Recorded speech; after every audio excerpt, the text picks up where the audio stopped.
കലാലയം സമ്മാനിച്ച അറിവുകൾ, ഈ കലാലയം സമ്മാനിച്ച മനോഹരമായ നിമിഷങ്ങൾ ഒക്കെ മനസ്സിലേക്ക് ഏറ്റുകൊണ്ട് ഇനി സമൂഹത്തിലേക്ക് ഇറങ്ങുമ്പോൾ നമ്മൾ ഇവിടെ നിന്ന് കിട്ടിയ അറിവ് കൊണ്ട് എന്തൊക്കെ ചെയ്യാൻ പറ്റുമോ അതൊക്കെ ചെയ്യാൻ നമ്മുടെ അറിവുകളെ നിങ്ങൾ പരമാവധി ഉപയോഗപ്പെടുത്തണം. BEd സ്റ്റുഡൻസ് ആണ്, ചെറിയ ഉത്തരവാദിത്വമല്ല. അധ്യാപകരാവുക എന്ന് പറയുന്ന ചെറിയ കാര്യമല്ല.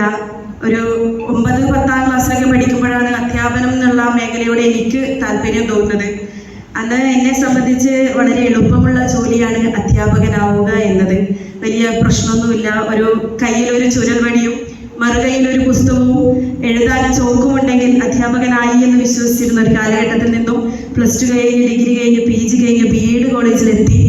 അവിടെ എത്തി BEdന്റെ കുറേ സിലബസും കാര്യങ്ങളൊക്കെ പഠിച്ച് വരുമ്പോഴാണ് ചെറിയ പണിയല്ല ഇതെന്ന് മനസ്സിലായത്. അതും കഴിഞ്ഞ് കുട്ടികൾക്ക് ക്ലാസ് എടുക്കാൻ വേണ്ടി നമ്മൾക്ക് പോകും 2-3 മാസം. ഒരുപക്ഷെ BEd കാലഘട്ടത്തിലെ ഏറ്റവും മനോഹരമായ ദിവസങ്ങൾ അതായിരിക്കും, ആ കുട്ടികളുമായിട്ടുള്ള ആ ഇടപെടൽ. പക്ഷെ അവിടെ നിന്ന് നമുക്ക് മനസ്സിലാവും, ഒരു കയ്യിലൊരു ചൂരൽവടിയും മറുകൈയിൽ പുസ്തകവും ഒരു കഷ്ണം ചോക്കും ഉണ്ടായാലൊന്നും നമ്മളെ കുട്ടികളെ പഠിപ്പിക്കാൻ പറ്റൂല. 10-34 പിള്ളേര് 1 മണിക്കൂർ അല്ല 40 മിനിറ്റെങ്കിൽ 40 മിനിറ്റ് നമ്മുടെ മുമ്പിൽ ഉണ്ടാവും. നമ്മൾ പറയുന്ന എല്ലാ കുട്ടികളും വ്യത്യസ്തരാണ്. അപ്പൊ അധ്യാപനം എന്ന് പറയുന്നത് അതത്ര എളുപ്പമല്ലാന്ന് മനസ്സിലാവാൻ അധ്യാപികയാവേണ്ടി വന്നിട്ടുണ്ട്. പക്ഷേ അത് ഏറ്റവും മഹത്തരമാണെന്ന് മനസ്സിലാവാനും അധ്യാപികയാവേണ്ടി വന്നിട്ടുണ്ട്. നമ്മളൊക്കെയും പഠിപ്പിച്ച് കഴിഞ്ഞ് ഇറങ്ങുമ്പോൾ ഒരുപാട് കുട്ടികൾ വന്ന് കൈപിടിച്ച് ടീച്ചർ പോലായല്ലേ, ടീച്ചറെ എനിക്ക് ഒരുപാട് ഇഷ്ടമാണെന്നൊക്കെ പറഞ്ഞൊരു ലെറ്റർ എഴുതി തരും കുട്ടികൾ. ചിലപ്പോൾ എല്ലാ ടീച്ചർക്കും കുട്ടികൾ അങ്ങനെ ആയിരിക്കും എഴുതുന്നത്, എനിക്ക് ഏറ്റവും പ്രിയപ്പെട്ട അധ്യാപികയാണ്, ടീച്ചർ പോകുന്നതിൽ സങ്കടമുണ്ട് എന്നൊക്കെ പറഞ്ഞ് ഒരു ലെറ്റർ നമുക്ക് കുട്ടികൾ തരും. പക്ഷെ അത് നമ്മുടെ കയ്യിലേക്ക് കിട്ടുമ്പോൾ നമ്മുടെ മനസ്സുകൊണ്ട് നമുക്ക് കിട്ടുന്നൊരു സന്തോഷമുണ്ട്. നമ്മൾ എത്രയും പഠിച്ചതിന് ഒരു ഗുണമുണ്ടെന്ന് തോന്നുന്നത് ആ നിമിഷമാണ്. അപ്പോൾ അത്തരത്തിലുള്ള അനുഭവങ്ങളൊക്കെ BEd കാലഘട്ടം നിങ്ങൾക്ക് തരും.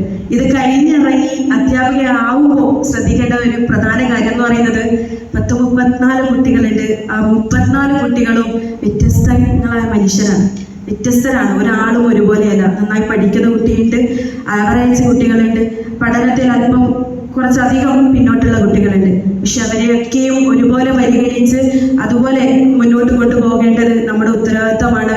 നമുക്കൊക്കെ അറിയാം, സ്കൂൾ കാലഘട്ടത്തിൽ നിന്ന് നമുക്ക് കിട്ടുന്ന ട്രോമ അത് അവരുടെ ജീവിതത്തിൽ അങ്ങോളം, ഭാവി അങ്ങോളം അവരത് വേട്ടയാടും. അതുകൊണ്ട് തന്നെ ഒരു അധ്യാപകരാവാൻ പോകുന്ന നിങ്ങളോട് തരാനുള്ള ഏറ്റവും നല്ല ഉപദേശമായി കണക്കാക്കേണ്ട എൻ്റെ അഭിപ്രായമാണ്, കുട്ടികൾ പഠിക്കാൻ പരമാവധി നമ്മൾ സഹായിക്കുക. പക്ഷെ അവരുടെ മനസ്സിൽ നമ്മൾ മൂലം ഒരു തരത്തിലും ട്രോമ ഉണ്ടാവരുത്. അവരുടെ ആത്മവിശ്വാസം നമ്മൾ മൂലം നഷ്ടപ്പെടരുത്.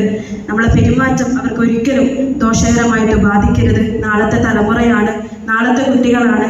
അപ്പോൾ നിങ്ങളുടെ കോളേജിലേക്ക് വന്ന് ഇങ്ങനെ ഒരു ഉപദേശം തരുന്നതെന്ന് തെറ്റിദ്ധരിക്കരുത്. അധ്യാപകരാവാൻ പോകുന്നത് കൊണ്ട് പറയുകയാണ്, ആ കുട്ടികളെ വാർത്തെടുക്കുന്നതിന് ഏറ്റവും വലിയ പ്രാധാന്യം അർഹിക്കുന്ന കൈകൾ നമ്മുടെ തന്നെയാണ്. മനസ്സിനെ കൂടുതൽ ഊർജ്ജം പകരുന്ന അധ്യാപകനായിട്ട് മാറാൻ നിങ്ങൾക്ക് കഴിയണം.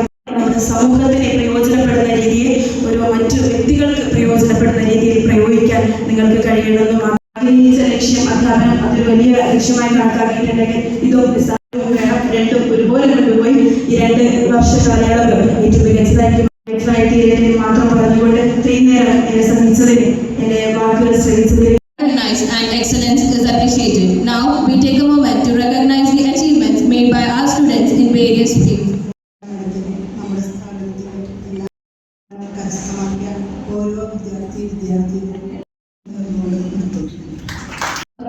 പ്രിയപ്പെട്ട വിദ്യാർത്ഥി നമുക്കറിയാം, കലാലയ ജീവിതത്തിന്റെ ഒരു അവിഭാജ്യ ആഘോഷം മാത്രമല്ല, നമ്മുടെ കോളേജിന്റെ അക്കാദമിക വിദ്യാർത്ഥികൾക്കും അഭിനന്ദനങ്ങൾ. അതുപോലെ തന്നെ അതെന്ന് നിങ്ങൾക്ക് എല്ലാവർക്കും അറിയാം. അപ്പോൾ ആ വിദ്യാഭ്യാസത്തിന്റെ അപ്പോൾ ഇന്നത്തെ